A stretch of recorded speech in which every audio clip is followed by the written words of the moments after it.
హల్లెలూయా. యేసుక్రీస్తు నామములో అందరికీ వందనాలండి.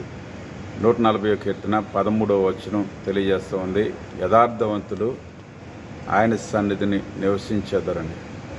దేవుని బిడ్డలారా, దేవుని సన్నిధిలో నివసించే అనుభవం ఎవరికి ఉంటుందంటే యథార్థవంతులైన వారికి ఉంటుందని వాక్యం చెప్తుంది. 18వ కీర్తన 30వ వచనంలో దేవుడు యథార్థవంతుడు అని వ్రాయబడ్డది. యథార్థవంతుడైన దేవుణ్ణి సేవించేవారు యథార్థవంతులుగానే ఉంటారు. అటువంటి యథార్థవంతమైన జీవితాన్ని కలిగి ఉన్న వారి యొక్క స్థితి ఏ రీతిగా ఉంటుందంటే, వారి వంశమంతా దీవించబడతారని, కలమి సంపద వారి ఇంట ఉంటుందని, వారు కదలక స్థిరముగా ఉంటారని 112 కీర్తన 2-6 వచనాలు తెలియజేస్తున్నాయి. యోబు గ్రంథం 1వ అధ్యాయం 1-2 వచనాలు చూస్తే, యోబు గారు యథార్థవంతుడిగా ఉన్న కారణాన్ని బట్టి ఆయన దీవించబడినట్లు వాక్యంలో మనం చూస్తాం. దేవుని వాక్యం చెప్తుంది, నీ మాట అవునంటే అవును, కాదంటే కాదు అని ఉండవలనని.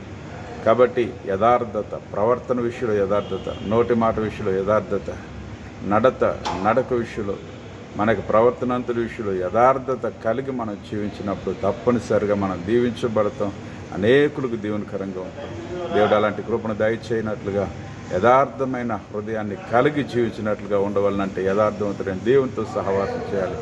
అట్టి కృప దేవుడు దయచేయాలని సమయంలో ప్రార్థిస్తున్నాను. తండ్రి, నీకు వందనాలు. వాక్యం వింటున్న ప్రతి బిడ్డను బట్టి నీకు వందనాలు. ప్రతి ఒక్క బిడ్డ యథార్థవంతుడైన నీతో సహవాసం చేసి యథార్థవంతులుగా ఈ భూమిపై ఆశీర్వదించబడే కృపలను ప్రతి ఒక్క నడిపించి ఆశీర్వదించండి. యేసు నామములో అడుగుచున్నాను తండ్రి, ఆమేన్. దేవుని కృప మన అందరికీ తోడై ఆశీర్వదించి నడిపించును గాక. ఆమేన్. అందరికీ వందనాలు. Praise the lord.